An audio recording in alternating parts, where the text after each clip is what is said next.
Hey there, it's Lee, and in today's video I'm going to show you how to pause a video while recording on your iPhone.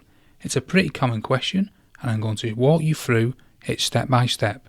So if you've ever tried to record a video on your iPhone, you know that there is no pause button, but there is a solution. You can download an app from the App Store that allows you to pause your video recordings.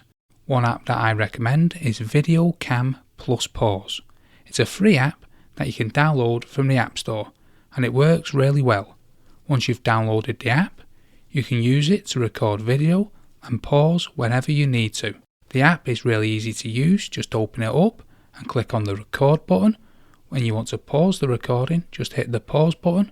When you're ready to start recording again, hit the record button again. Once you've finished recording, your video can be saved to your camera roll, just like you would with any other video. And that's it. Now you know how to pause a video while recording on your iPhone. If you have any questions or comments, feel free to leave them down below, and don't forget to give the video a thumbs up and subscribe to our channel for more helpful tech videos. Thanks for watching.